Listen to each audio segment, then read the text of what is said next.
Bonjour. Alors aujourd'hui, un point important sur les huissiers extérieurs, donc la porte d'entrée. Alors, faut faire attention en priorité aux fuites sur tout le tour de la porte.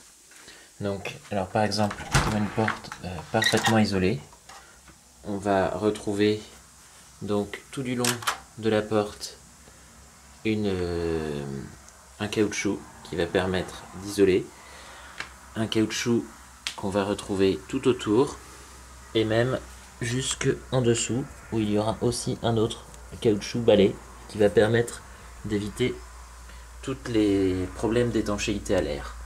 L'autre point sur l'étanchéité à l'air, sur le bâti lui-même, on retrouve aussi sur tout le tour un caoutchouc qui va permettre d'éviter tout problème de fuite d'air. Voilà. Alors, autre point, on voit que c'est pareil, le bâti n'est pas est en plusieurs parties, il n'est pas régulier, ce qui fait que la porte s'encastre bien. Donc c'est vraiment, ça rend vraiment les choses difficiles pour l'air de passer. Alors un autre point à regarder, c'est la serrure. Donc la serrure, on ne doit pas sentir quand il y a de l'air froid dehors, on ne doit pas sentir l'air froid qui passe par la serrure.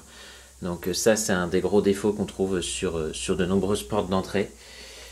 Alors, sinon, après, il y a la gestion de l'isolation.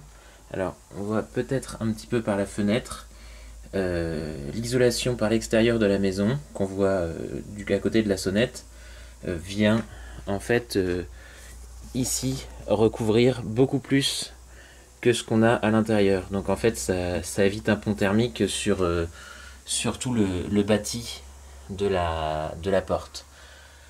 Voilà. Alors enfin dernier point, la porte elle-même doit être isolée. Alors ici on a une porte de 13 cm d'épaisseur en liège avec deux habillages bois de chaque côté. En plus le renfort anti-vol et compagnie, mais qui ne nous intéresse pas ici.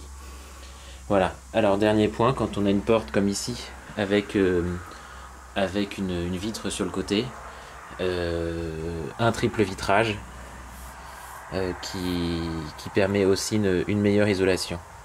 Donc voilà un petit peu ce qu'on peut dire sur la porte d'entrée.